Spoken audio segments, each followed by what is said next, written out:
looking at Emerson, departed Unitarian minister who became the most popular religious leader of his time in the 1830s and 1840s in New England. Public speaker, writer of numerous essays, writer of numerous books. Here's a list of his major works. Nature, which was a separate work in 1836, which is in the anthology. I've listed perhaps his two most prominent public addresses, which came the next 2 years, the American Scholar and the Divinity School Address. And these got subsequently published in another volume, which was called Nature and Other Essays some years later. His second major book, his second and third, were the essays first series and second series in 1841 and 1844. And those two volumes include the essays that are assigned on the course, Self-Reliance, The Poet, and so on. And I've also listed others here that are in the anthology that we're not specifically reading, Circles and Experience. And I've also indicated how many more essays so that you can get a sense of the production of essays that we have from this man. He brought out an edition of poems in 1847, and that includes the Concord Hymn, which we'll look at today, and also the Snowstorm, which we looked at last day. He did, in later life, bring out another volume of poetry, which is not listed here. In 1850, Representative Man includes essays on Plato, Napoleon, Shakespeare, Milton, and so on, and about 10 essays altogether. English Traits was in 1856, specifically came after his trip to England, where he gave a number of talks all around England and then gathered those together. This was the typical pattern that Emerson followed. He gave courses, he tried out his lectures, he revised them and reworked them, and then gradually brought them to publication form. The 1860 volume, The Conduct of Life, contains 9 essay chapters. It's probably the closest thing we actually get to a unified book, but even there, it has very much the appearance of essays tied together. Of course, these essays do not exhaust the Emerson canon. His early lectures have been published up in 3 volumes, his various courses that he gave on literature and science and so on. And there are numerous other, in the collected works of Emerson, there are numerous other essays, perhaps 40 or 50, that were never published during his lifetime, but his son chose to publish up. So the canon truly is an immense one, almost beyond any one person to really know from end to end. Welcome to English 3350. A survey of American literature before the Civil War. We're in Studio 3 at the M.D. Anderson Library on the main campus of the University of Houston. I'm Barry Wood, and today we're continuing with Ralph Waldo Emerson, a kind of spiritual father to the whole American Renaissance period of writers in the middle third of the 19th century, and an inspiration for almost every important writer and thinker in American thought and philosophy who has come along since. I want to spend just a few minutes looking at this poem, Brahma, again, because we did rush it at the end of the last class. Let me put up here this picture again of the god Brahma. The fundamental concept that we need to understand here in Emerson is that, unlike traditional Christian theology, which often had a polarity, 2 powers in the universe, God and Satan, who are seen as being at war with one another. The position that the Unitarians worked towards, and then subsequently the Transcendentalists, was that there was only one power in the universe, namely God or Spirit, and evil is thus seen as a privation, an absence of good, in the same way that cold is seen as an absence of heat. Now, the reason that the Transcendentalists particularly liked this Hindu god was that the Hindu religion has the same concept of a one behind all things, but that one manifests in several different deities. Brahma is the creator god, Vishnu is the preserver god, and Shiva is the destroyer god. And they are all faces. If we look back at this picture, we can see they're all faces of the one reality underneath. And when this concept just doesn't exist in Christianity, that perhaps God and Satan are two faces of one reality. That's never been suggested in mainstream Christian theology, but it is absolutely central in Hindu thinking. And so when Emerson and others discovered this notion in the Bhagavad Gita and the Upanishads and other Hindu writers, they latched onto it. And so it makes some of the lines in here maybe make sense. If the red slayer think he slays, or if the slain think he is slain, they know not well the subtle ways I weep and pass and turn again. The I here is the one behind all things, behind all the gods. Far or forgot to me is near. If this one is in all things, then he is both near and far. Shadow and sunlight are the same. In other words, these are not opposed forces. They're both aspects of a single underlying reality. The vanished gods to me appear, and one to me are shame and fame. So God is in both shame and fame in the Hindu system. They reckon ill who leave me out. When me they fly, I am the wings. I am the doubter and the doubt. And I the hymn the Brahman sings. The strong gods pine for my abode, and pine in vain the sacred seven. But thou, meek lover of the good, find me and turn thy back on heaven. Let me come back to that deity again, and just a personal anecdote. Some of you out there in our television audience perhaps have been to Bangkok, and if not, some of you undoubtedly will. Let me recommend a place you ought to go and see. It's in the heart of the business district in the city of Bangkok. It's at the Erawan high-rise building, and you'll find this god in a little quarter-acre section on the corner of that building's lot. The story is that building back in the 50s, I guess, or 60s, was held up on the building. They just couldn't get everything together. And so in typical Asian fashion, they consulted a religious expert.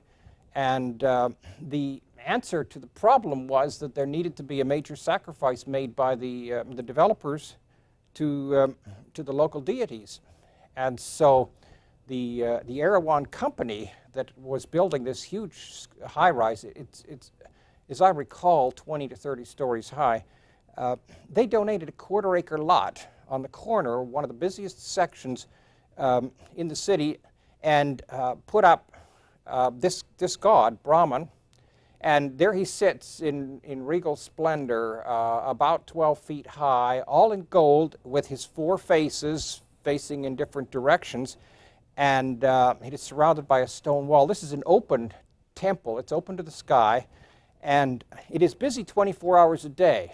There are literally thousands of people that come every single day to that spot to worship Brahman and leave gifts and so on. It's really, in the middle of the night, at 3 o'clock in the morning, you could find a little skit going on maybe the Ramayana being staged in the back corner, or in the daytime a group of children that have come to see this god. It is a famous tourist landmark and worth seeing.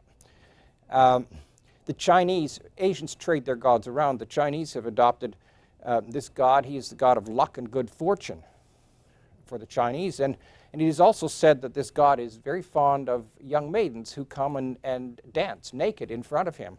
And there are a considerable number of stories, including a very famous actress from Hong Kong who did precisely that when her acting career was sort of on the rocks.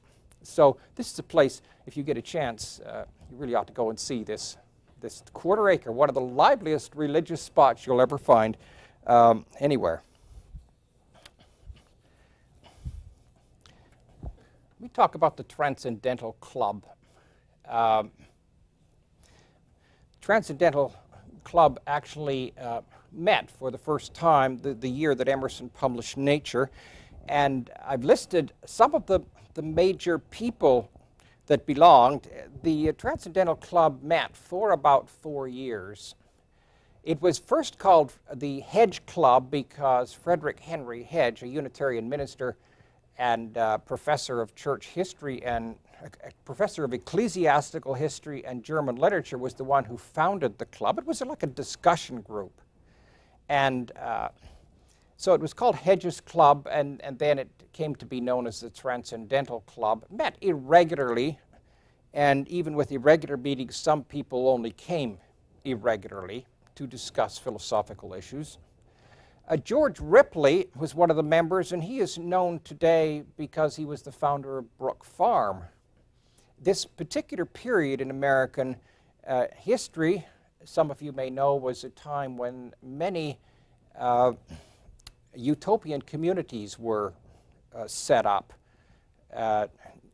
breakaways from the traditional American way of doing things, and Brook Farm was one of these, said to be founded primarily on transcendentalist principles.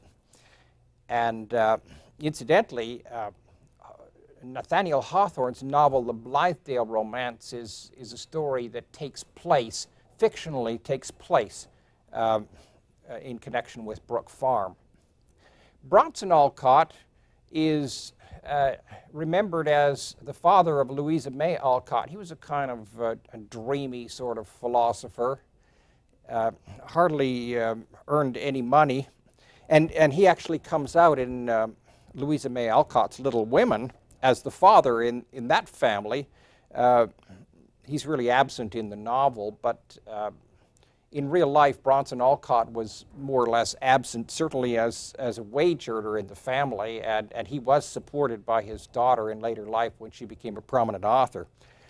Margaret Fuller was editor of The Dial, which was a little periodical publication that the Transcendentalists put out for a time, and she is also remembered as a writer on the rights and status of women at this time in American history. Of course, Ralph Waldo Emerson is the most remembered, the most famous, the one who, in a sense, became the spiritual father of all of them. Henry David Thoreau, whom we will look at a little later in the course, remembered because he went out and built a little cabin by Walden Pond. He attended briefly. He was scarcely out of college at the time, and so he was the youngest member that ever attended. This was 5 years or so before he broke into print with his first book. And Elizabeth Peabody was well known by all of these people. She ran a prominent bookstore in Boston, and there are others. I've listed some. These, just 4 I've listed at the bottom. I think maybe there were about 16 or 17 people at one time or another that were associated with the Transcendental Club. The people at the bottom there, in fact, many of these people are really only known to experts in the field of American literature. Really the only ones who have remained prominent would be Margaret Fuller and Emerson and Thoreau. And just to have a quick look at some of those people, there's Bronson Alcott, the philosopher, and eventually did found a philosophical school in Concord, which if you visit, you can see it's still maintained. The Orchard House is maintained to commemorate that school. This is Louisa May Alcott, the daughter of Bronson Alcott, and one of the most famous of all writers in the 19th century. Little Women was one of those bestsellers that just went on, and probably wasn't replaced in adolescent literature until, something like The Girl of the Limberlost in the 20th century.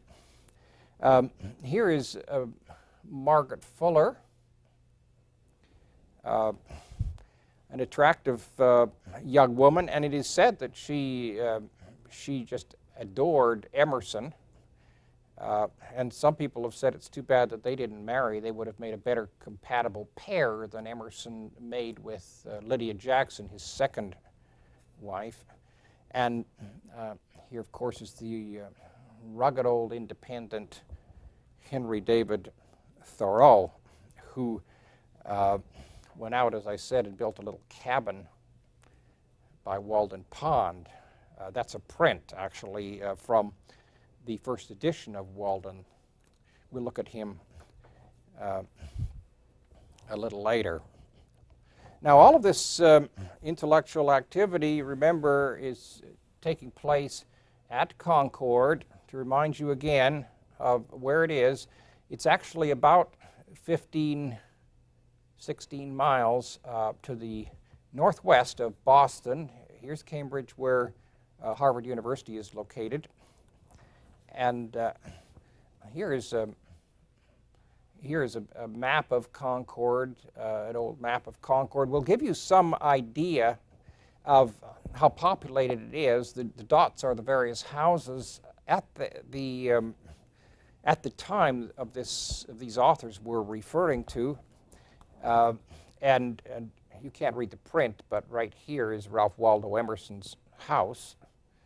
And out here, again, the print is too small to read, but that says Nathaniel Hawthorne. That's the old manse. Both of these are very famous buildings that are worth seeing if you go to Concord. And if you climb up here on this hill to the cemetery, you could see all of them buried there. A great granite, piece of granite where Emerson is buried, with numerous relatives around. The Emerson family is still active, and they maintain the Emerson house. Well, some of you will remember from your history that the first shot of the Revolutionary War was fired at a bridge. That's the bridge. It's in Concord. On that map, that is located right here. On the map, it says Birthplace of American Liberty, right up here. So this is indeed an historic village and a literary village with many of the most important authors of the American Renaissance period associated with it. And now the bridge has been built and rebuilt. I think this is a rebuilt version. It's important for us in this course, stems from this particular poem, which was written by Emerson, actually a hymn, July 4th, Independence Day in 1837. It's in the anthology. By the rude bridge that arched the flood, their flag to April's breeze unfurled. Here once the embattled farmer stood and fired the shot heard round the world. That line is one of the most famous lines in American literature and history. The foe long since in silence slept, alike the conqueror silent sleeps, and time the ruined bridge has swept down the dark stream which seaward creeps. On this green bank, By this soft stream we set today a votive stone, that memory may their deed redeem, when, like our sires, our sons are gone. Spirit that made those heroes dare to die and leave their freedom free, bid time and nature gently spare the shaft we raise to them and thee. In terms of poetics, this poem, like Brahma, illustrates that Emerson is quite capable of commanding a standard stanza with a rhyme scheme that works without failing. The meter is virtually perfect in this poem. There's not a soft stress or anything. It works perfectly, as it did in the Brahma poem. And thus Emerson certainly stands very strongly in the tradition of the short poem, the short lyric poem, which will shortly probably come to perfection in the poetry of Emily Dickinson, which we won't get to in this course, but she certainly is one of our opening writers in the second half of this course, English 3351. But Emerson certainly, he paved the way for this very tight sort of poem. He also wrote some longer poems, but never anything of vast expansiveness that Whitman did. The poem we looked at, however, the Snowstorm, if you recall, had very little rhyme and quite a lot of run-on lines, illustrating that Emerson had a flexibility in the handling of his poetics. And while Emerson's poetry has never really achieved the prominence or the visibility of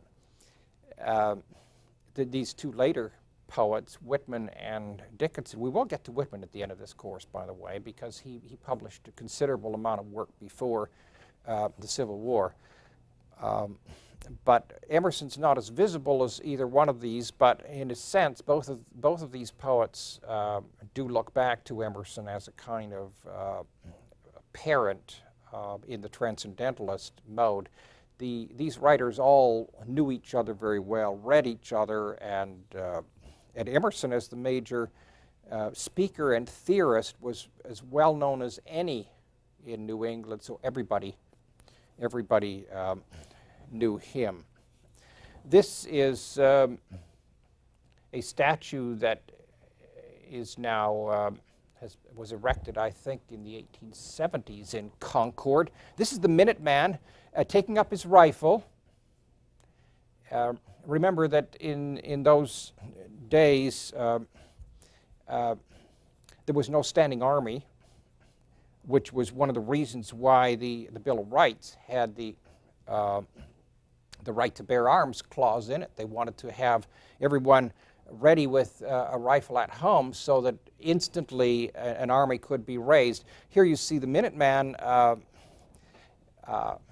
with leaving his plow. You could see here in the background the handles of his plow behind his foot. He's leaving that, taking up a rifle, ready instantly to fight for the cause of independence. And as I said, the first shot was fired there in Concord in 1875. Now, Emerson has at the foundation of his experience a kind of mysticism. This is one of the most famous passages in Emerson. It actually occurs in the very early opening pages of Nature, sort of as an opening foundation for his whole experiential philosophy. And this basically records the way he feels out in the natural world.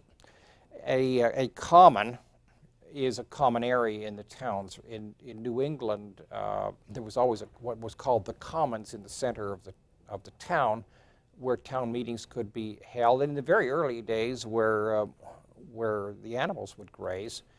And so this is what the bare common is. Crossing a bare common in snow puddles at twilight, under a clouded sky, without having in my thoughts any occurrence of special good fortune, I have enjoyed a perfect exhilaration. And the term exhilaration is almost a code word in Romanticism for that special sort of mystical feeling that's a mixture of emotions. In British literature, this is often referred to as the sublime. And the mixture of emotions is caught very nicely in the next sentence. I am glad to the brink of fear. Often, the mystical experience like this has a kind of junction of contrary emotions yoked in a strange way. And of course, that is a metaphor for the kind of wholeness that occurs in this sort of experience. Things that were disparate and problematic up to that point suddenly are brought together. In the woods, he goes on, we return to reason and faith. Standing on the bare ground, my head bathed by the blithe air and uplifted into infinite space, all mean egotism vanishes. And that term egotism, we perhaps should pause there and remind ourselves that in Emerson's thinking there was a kind of two-level self. The ego was a lower-level self, particularly self-centered on the individual. And there was a higher self, which was he referred to as spirit. If he wanted to think theologically, if he wanted to think intellectually, he referred to it as reason. Sometimes he used the softer term of soul. All of these are the higher self. And of course, at that level, man is continuous with the divine spirit of God.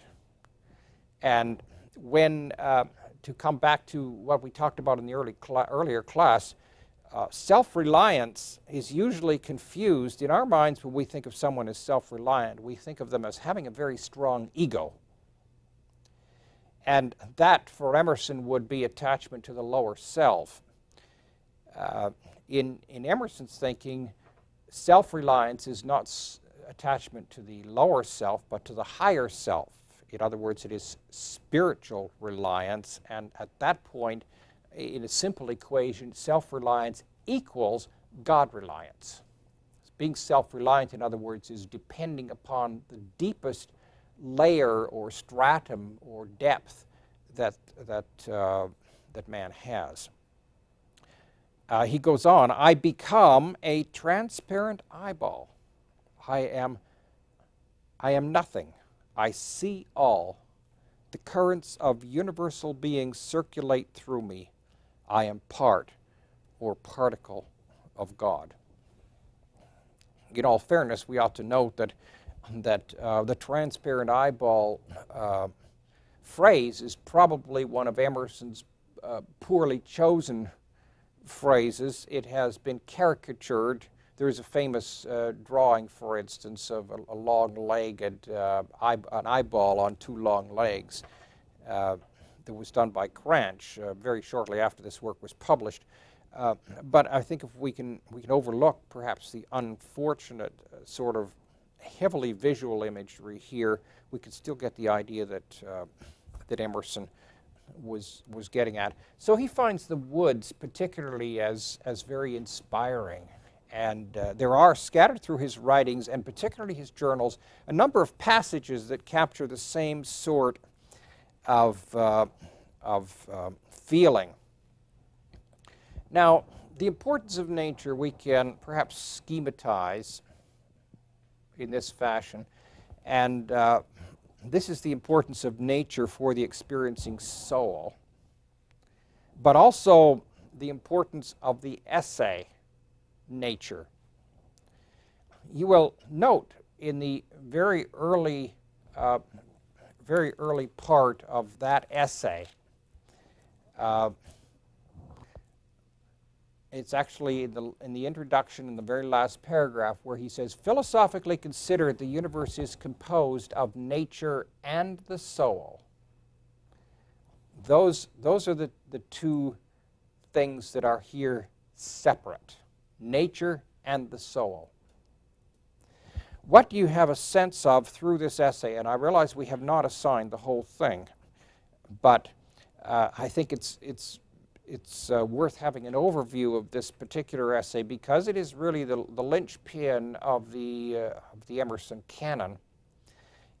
What this essay is about more than nature is really the soul, and specifically the ascent of the soul.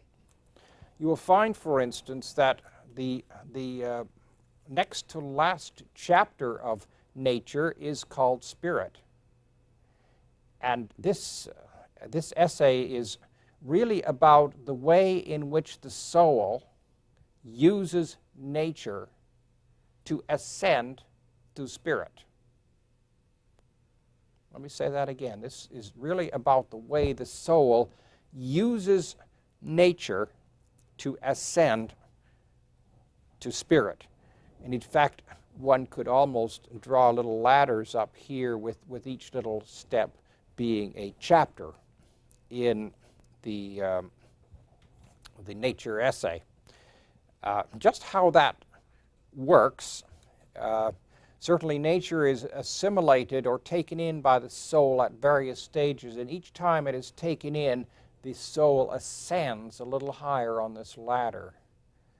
And at the very basic level, this assimilation is at the level of simply food and air and water and so on.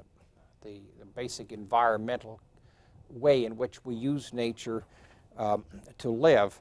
But this continues up higher than simply the physical body into the level of mind and so on, where the mind is also using nature to ascend towards spirit. Now, to go beyond this into the essay is to get into a very complex essay, and Emerson is particularly complex because I guess he was a full-time student. He read everybody and anything, and his writings, and particularly this first essay, which is a rather ambitious essay that he wrote, combines philosophies from half a dozen different traditions. And so one almost needs a mini education in philosophy to be able to read it easily. I do, however, want to focus on one part of the nature essay, and that is chapter 4, where he lists his 3 principles of language. This is on page 1509 in the text in chapter 4. Words are signs of natural facts. Particular natural facts are symbols of particular spiritual facts. Nature is the symbol of spirit. Now, I believe this is the first time, certainly in American literature, where we've actually had a theory of language set out. Of course, there are famous theories of language and so on. I mean, Thomas Aquinas, for instance, went very much in depth into the whole business of metaphor and so on as it applied in theological description. But this is the first place, I believe, in American literature where we have a well-developed language theory. And what he's saying here is similar to what we've been saying about the various ways that language is used. Language springs from the physical concrete world. We name the things around us, the trees, the stones, the sky, the sun, other people, and so on.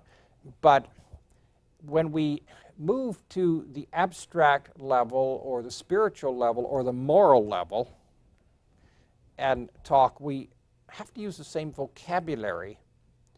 We use the words that are grounded in physical reality, and thus these words apply at an intellectual or spiritual level metaphorically. This is what he's getting at here when he says words are signs of natural facts. And he has a nice paragraph to illustrate this. Every word which is used to express a moral or intellectual fact, if traced to its root, is found to be borrowed from some material appearance. Then he gives examples, and these, of course, all you'd need is an etymological dictionary to check these for yourself. Right, which of course is an abstract concept, the difference between right and wrong. Right means straight. Wrong means twisted. Spirit primarily means wind. In New Translations of the Bible, it's not the Spirit of God moving over the face of the water in the opening verse of Genesis.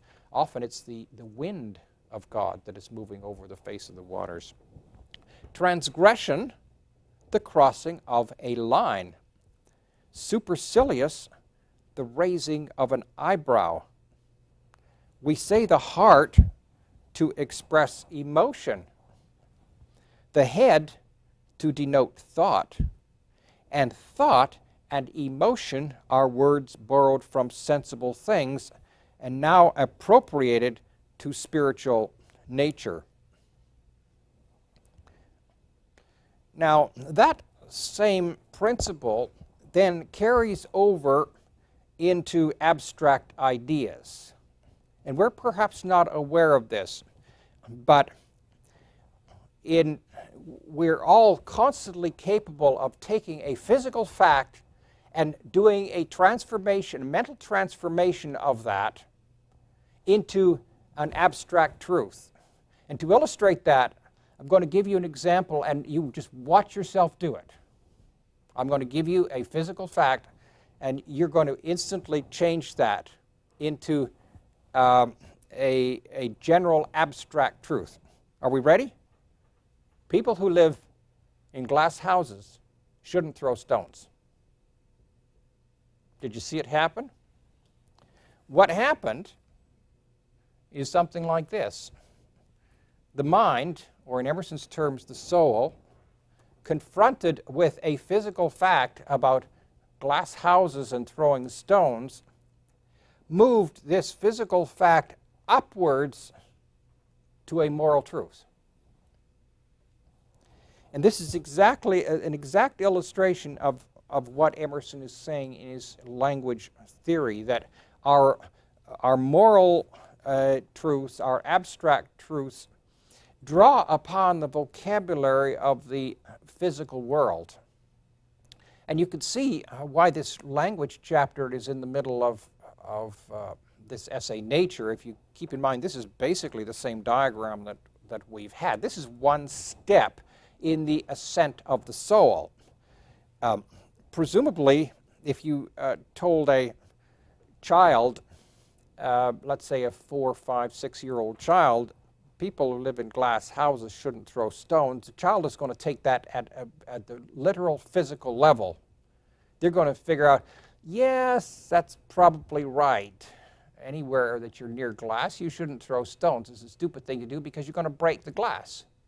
But at some place along the way of the development of the child, in other words, as the mind ascends in this scale up towards having a sense of morals and abstract truth, the child is suddenly going to move across that line and say, aha, this applies far more broadly than simply throwing stones around plate glass windows. And abstract something like the moral truth that if you're vulnerable, be careful what you say. You may not recognize that the log is in your own eye. To use another example of just that sort of use of the physical truth to convey a spiritual truth. Now, this example is simply one that I made on the basis of this paragraph in the language chapter. The memorable words of history and the proverbs of nations consist usually of a natural fact selected as a picture or parable of a moral truth. Thus, a rolling stone gathers no moss. A bird in the hand is worth two in the bush. Make hay while the sun shines. The last ounce broke the camel's back. Long-lived trees make roots first, and the like. In their primary sense, these are trivial facts, but we repeat them for the value of their analogical import. And I haven't checked, but I suspect a couple of these proverbs come out of Poor Richard's Almanac. The interest and enjoyment of Poor Richard's Almanac, of course, is that we constantly do this sort of thing with proverbs. That's the whole idea of a proverb, that there's always a second level of meaning. And you can see, I think, why Emerson feels that the development of language is so absolutely crucial in the development of the individual mind. What is true of proverbs is true of all fables, parables, and allegories here. So you see there's a literary theory here about language, that physical imagery conveys meaning that is beyond the physical. Now, in terms of the language sort of paradigm that we've been developing from the very beginning of this course, I've said that words are used in three different ways. Words are used to label the real world, as when I say, this is a book, a real world that is present to me as I'm doing the labeling. Words are used referentially to describe a real world which is not present at the moment. Yesterday there was flooding out on the highways, or last week I visited the Fine Arts Museum, something of that kind.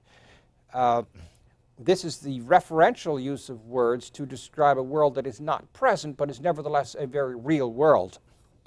The third use is words used imaginatively to create a new, non-existent world, a separate reality. This is what happens when a novelist writes a novel and creates invented characters that never existed in the real world, but they are created specific. And of course, in fantasy literature, you'll have whole landscapes, whole continents that are invented. I mean, we can go into the movies and talk about the Star Wars trilogy, for instance, whole galaxies and empires that never existed. These are a product of words and the images associated with them.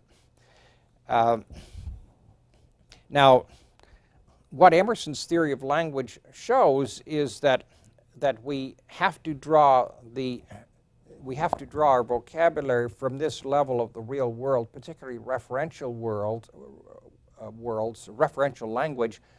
When we want to deal with an imaginative reality, the relationship between these is what he's talking about here when he says that words, natural facts, are signs of spiritual facts. Because we have to recognize that this kind of philosophy that he is doing is also a kind of construction of a separate reality. I mean, talking about moral truths, spirits, great depths, universal being, and so on, these are not things that are apparent in the real world. He's using the words from the real world, but he is constructing a spiritual reality as surely as a novelist is constructing a fictional reality. And the relationship between these is this metaphorical one between words and symbols.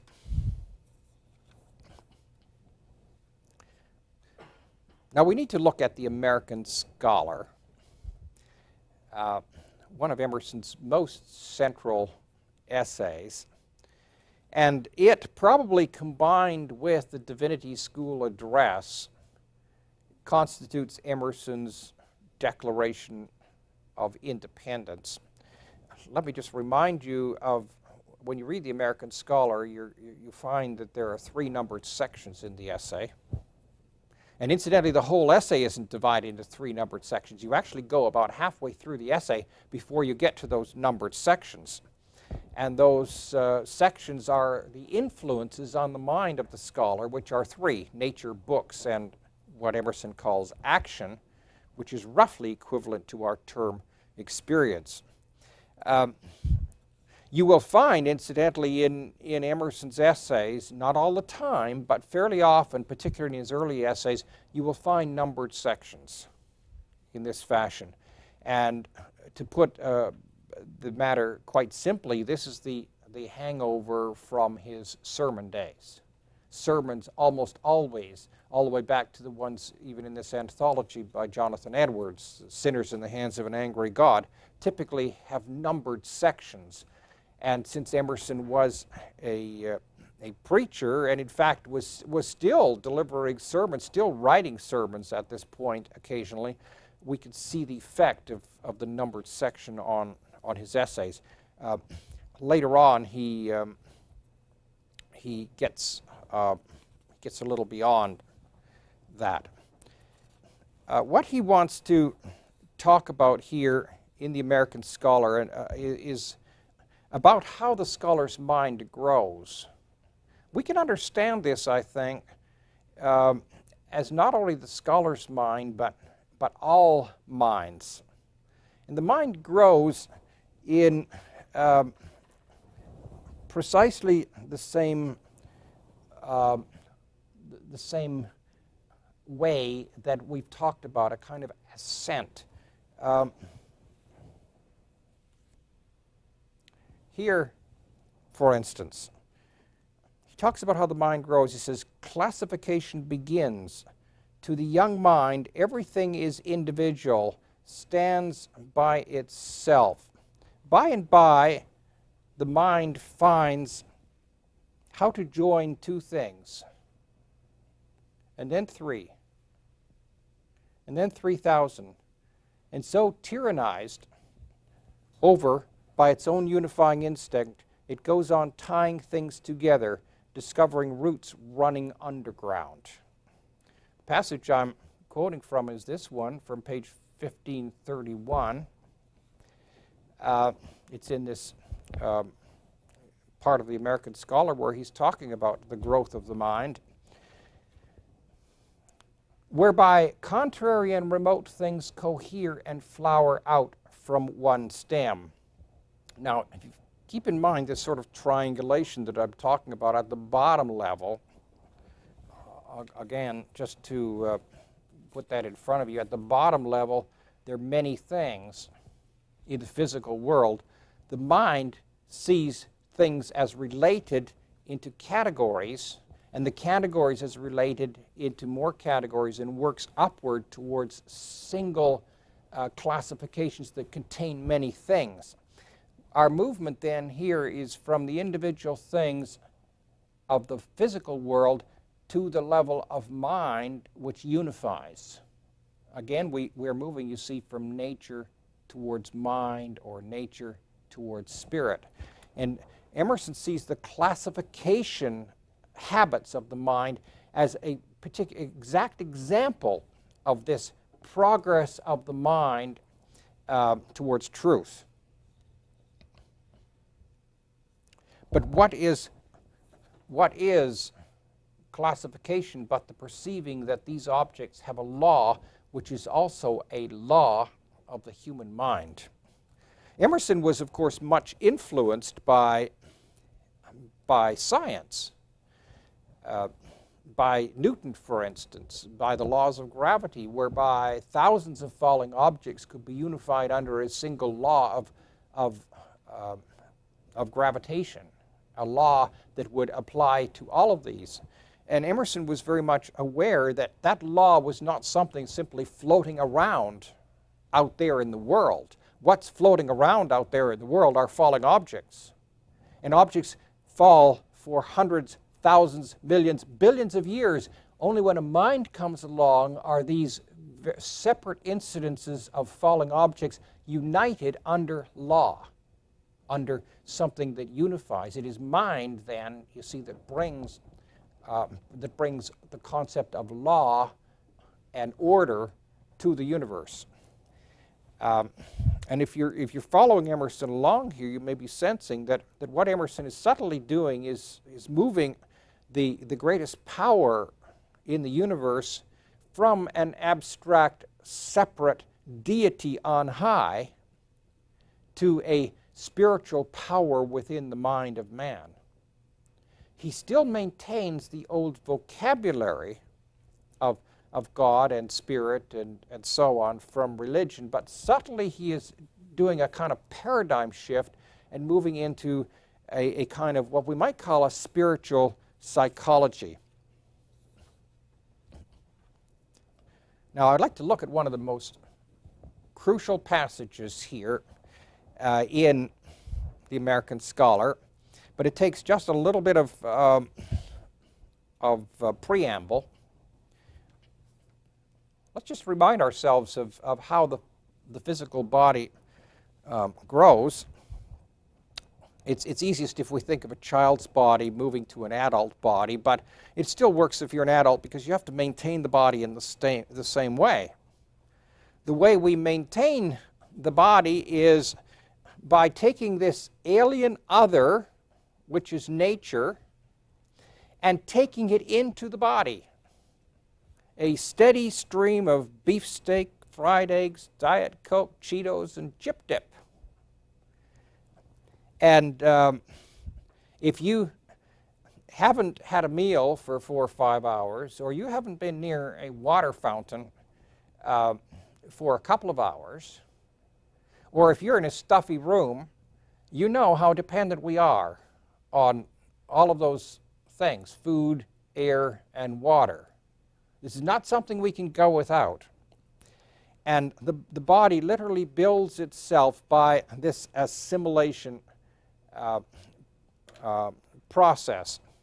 And the growing tree, therefore, or the flower, anything that is growing is sort of the central reality in Emerson's thinking.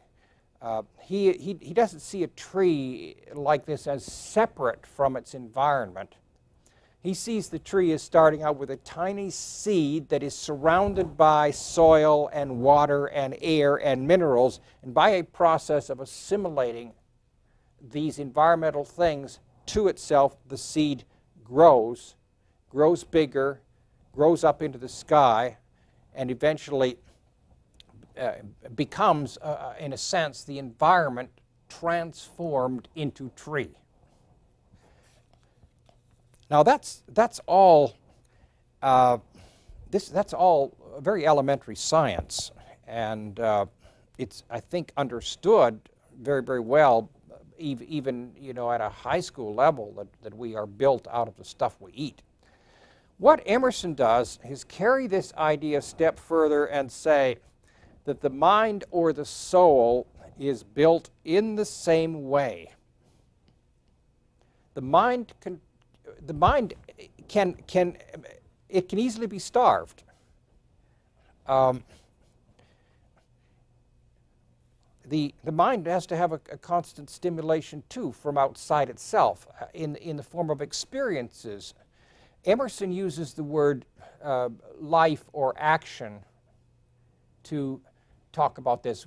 He talks constantly that the scholar needs to live, but all people need to live. They need to act, and by act, Emerson means they need to be involved in experiences, because it is out of this that the mind, in assimilating these to itself, the mind moves towards having thoughts and ideas, in the same way that we move from physical words up to spiritual truths by assimilating life experiences, success, failure, joy, grief, even calamity. We move towards ideas. And a little bit of thought about our own experience will make this perfectly clear. Some experiences, for instance, we want to have because we obviously feel will grow. People like to travel because they will see new places and they feel they will grow out of that. Most people avoid traumatic experiences. They do not want to be victims of crime. Something that's very common in our society, divorce, for instance. People don't willingly walk into divorce situations. And from people I talk to, divorce is one of the most traumatic things that people can go through. But when you talk to a person 6 months, a year, 2 years after a divorce has happened, and here we're in this category of grief and calamity, almost always people will say, I learned something from it. And the point is that there is no experience that anyone can have that will not, when it is assimilated in the mind, will not move up into this level of growth, of something learned. Now, a person may not be able to articulate very well what they have learned, certainly not in the first 6 months after a tragedy, the death of a loved one, a divorce, some real major calamity. But 2 or 3 years later, it's almost as if this is a clarifying process. As calamity moves through up this scale, eventually it reaches the level of conscious thought and can be articulated. This is why you probably can't articulate very well the very confusing weekend you had just a few days ago, but a very confusing weekend that you had a year ago, you can probably get it into focus. There's a kind of gestation period here to experience. Well, here we go. This is he's speaking specifically about the scholar, but this can apply to all experience. The world lies wide around. Its attractions are the keys which unlock my thoughts. So much only of life as I know by experience, so much of the wilderness I have vanquished and planted. Or so far have I extended my being, my dominion. Drudgery, calamity, exasperation, want are instructors in eloquence and wisdom. The true scholar grudges every opportunity of action passed by as a loss of power. And action passed by, in a more contemporary vocabulary, would be experience passed by. Now, the actual way in which experience, if you really think about how an experience of any kind becomes an idea, if you really contemplate that, you realize this is a very mysterious kind of thing. How we build ideas out of experience, because they are really, as the diagram would suggest, they are really two levels of reality.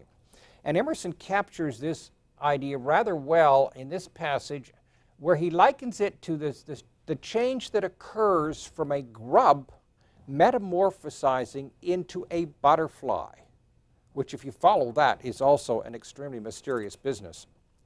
A strange process this by which experience is converted into thought, as a mulberry leaf is converted into satin. The new deed, that is, the new experience, remains for a time immersed in our unconscious life. In some contemplative hour, it detaches itself from the life like a ripe fruit to become a thought of the mind. Now, just pause there for an instant and note that word contemplative. That's a very loaded word because it has temple into it. Contemplation is, again, contemplation is an abstract word, but it has that physical grounding that we've talked about in Emerson's theory here. Contemplation is something that you do in a temple. And there's always a religious tone to what Emerson says. This whole conversion of experience into idea is mysterious, so mysterious to Emerson that it arouses a kind of feeling of religious awe. Note his next sentence. Instantly, it is raised, that is experience moving to thought. It is raised, transfigured, the corruptible has put on incorruption. Henceforth, it is an object of beauty, however base its origin. And if you, reading those words, have some sort of recognition of that you've read those words before, it is probably because you know your New Testament rather well. those words, raised, transfigured, the corruptible has put on incorruption, are drawn directly from the New Testament. This refers specifically to the body being raised, a new body. It's actually in Paul's letter to Galatians, chapter 15. And again, you can see the religious connection here. This is a mysterious process, and Emerson uses the imagery of resurrection, of the dead becoming living, to talk about the transfer of, or the conversion of experience into thought. He goes on, observe too the impossibility of antedating this act. We could just say dating this act, of telling when it started, because it's largely unconscious. In its grub state, it, that is our experience, cannot fly, it cannot shine, it is a dull grub. But suddenly, without observation, the self-same thing unfurls beautiful wings and is an angel of wisdom. Notice the religious vocabulary here of angel.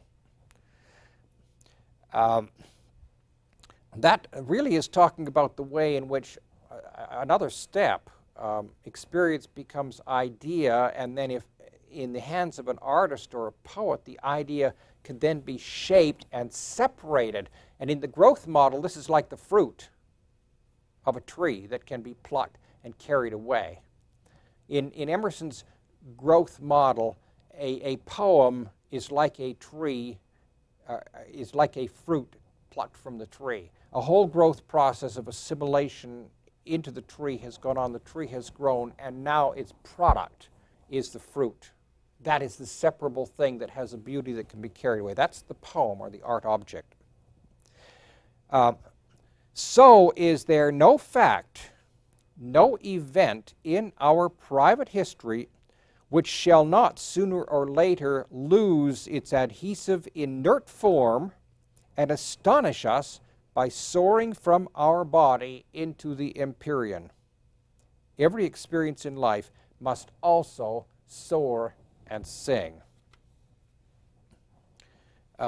This kind of attention to the process by which experience is converted to thought is certainly a new thing in American writing. And indeed, Emerson is really the only philosophical thinker before the 20th century who gave this any thought at all. Well, perhaps William James begins towards the end of the century, and certainly when we get into 20th century philosophy with philosophers like Wittgenstein and so on, we get a lot of attention. The phenomenologists, Husserl and Merleau-Ponty and so on, give a lot of attention to the whole business of perception and the relationship between perception and reality and idea. Emerson is really the first to look at this process of the relationship between experience and thought. He, of course, is hampered very much by the fact that psychology has not yet been born, and psychologists have inherited a language that is very theological still, and the imagery that he draws on is sometimes he draws on up-to-date modern evolutionary imagery. There are places, some remarkable places where he uses evolutionary imagery, and remarkable because this is a few years before Darwin and The Origin of Species, which was in 1859. We see Emerson actually using evolutionary imagery to talk about this growth as early as the 1840s. But he also feels free to draw on Neoplatonic imagery of emanating light, Platonic imagery of ideas reflecting down to different levels, and imagery of ascension and resurrection. These are very common too, drawing from biblical and Christian religion. Well, the poet, of course, is one kind of human, and here's a passage that from the essay The Poet, which ties some of this together. The poet, of course, is a special kind of language user. Beauty is the creator of the universe. Therefore, the poet is not any permissive potentate, but is emperor in his own right. Notice the individual becomes emperor. This of course, parallels the political situation that occurred with the Declaration of Independence when power was moved from the king into the hands of the ordinary voter. Emerson is saying the same thing at a spiritual level. The individual now is emperor. As it is dislocation and detachment from the life of God that makes things ugly, remember, evil is an absence of God or separation from God. The poet who reattaches things to nature and the whole by a deeper insight, the poet sees them fall within the great order. Here you can see, I think, how what's happening is the power is shifting from a separate deity into a spiritual presence which is within the heart of the individual man. And so now the individual has this power of uniting, of bringing things together. It is a secret which every intellectual man quickly learns, that beyond the energy of his possessed and conscious intellect, he is capable of a new energy by abandonment to the nature of things. This is an aspect of self-reliance, of falling back upon the divine spirit underneath all things. That beside his privacy of power as an individual man, there is a great public power on which he can draw. The spiritual power underlying all things. He's talking here about self-reliance again. By suffering the ethereal tides to roll and circulate through him, then he is caught up into the life of the universe. His speech is thunder, his thought is law, and his words are universally intelligible. And we'll look at just one more passage here because this is almost prophetic. This is the call for a new American poet. I look in vain, Emerson says, for the poet whom I describe. Time and nature yield us many gifts, but not yet the timely man, the new religion, the reconciler whom all things await. We have yet had no genius in America, with tyrannous eye, which knew the value of our incomparable materials. America is a poem in our eyes. Its ample geography dazzles the imagination, and it will not wait long for meters. There are indeed some people who feel that the poet that he is referring to does come along with Walt Whitman. Indeed, Walt Whitman thought so. Well, one would hardly think that from a big mansion of such a conservative kind in Concord that we would get such revolutionary ideas. This looks like a rather lavish place in the suburbs. But that was one of the paradoxes of Emerson, that he was in one way a very conservative sort of man with very, very radical ideas. Well, now let's see if we can tie some of this together with some of our earlier ideas. We have been developing in connection with Irving and Poe and Cooper a sort of diagram of the main features of American Romanticism, and each of these topics are aspects of this. The subject matter of Romanticism, and we've talked extensively about that under several different headings, with examples from Irving, Cooper, and Poe. Also the techniques of Romanticism. We've talked about symbolic characters and the use of the Gothic in Poe. What Emerson does is provide a philosophy of Romanticism into this brew. And so we can look at that point 3, philosophy of Romanticism. First of all, let's just catch up a little bit, working with the authors that we've used. Idealism in the physical world we can see principally in Poe. His writings involve a search for beauty, truth, or knowledge. Perfect beauty is certainly illustrated very well in Ligeia, Eleonora, and Annabel Lee, and we will certainly see that in Hawthorne too, and in Melville. Truth is certainly a goal in Poe's detective stories. That's why he's so interested in detection. It's the whole business of solving the mystery and getting to truth. This is one way, certainly one way that Poe explores this idea.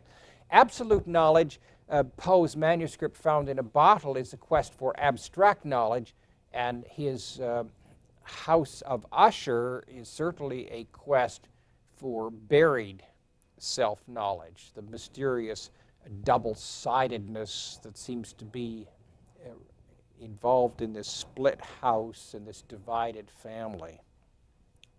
But now that's what I've called point A here under philosophy of Romanticism, idealism in the physical world. What Emerson does is he moves this whole emphasis up to idealism in the spiritual world, which I've called point B here. Now, do keep in mind always that idealism is pretty well the same as transcendentalism. Transcendentalism is a kind of specialized name that this group of people, drawing on the transcendent ideas of Kant that they gave it, but it's really idealism, and there are several components of this. One of them is the divine spirit within the soul, and we can talk about this in several different ways. Emerson develops it in one sense in the Nature essay by talking about the soul as something that grows towards spirit. Spirit is there within the soul, but spirit is also something towards which the soul grows in that Nature essay. With the concept of self-reliance, we've equated that to a kind of God reliance. There's the whole idea of the immanent God is certainly obvious here too. God is present to all man now in this idea of spirit within the soul. And intuition is certainly the key here.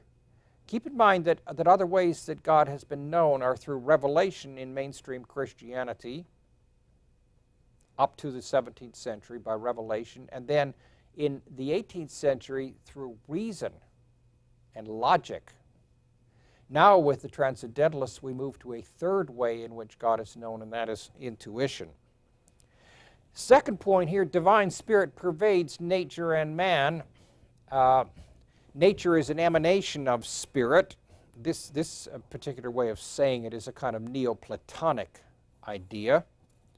Spirit animates the human soul. Spirit is, of course, the driving force. And I think that's a very modern idea, too. Most people think of spirit as something that animates. Now, in addition to this, we have a theory of symbolism that is developed. Emerson says in a number of places that nature and spirit are two sides of an undivided reality. Sometimes he talks about one as seal and one as print.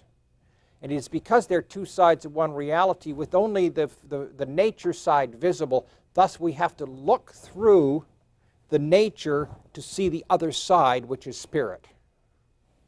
This is why nature as symbol is so terribly important for these transcendentalists. In the language theory, natural facts correspond to spiritual and moral facts, and we've seen that in his use of words and proverbs. And thus, for the poet, words based on physical fact can convey abstract moral or spiritual truths. And I would suspect that the whole of poetry really is based on that particular idea. This theory of symbolism we're going to find coming up and up again and again in Poe and certainly in Hawthorne, Melville, and in Whitman. In fact, all of these writers use symbolism in roughly this way. So it's Emerson that provides the sort of philosophical linchpin for this whole idea of American Romanticism. Well, have a good day.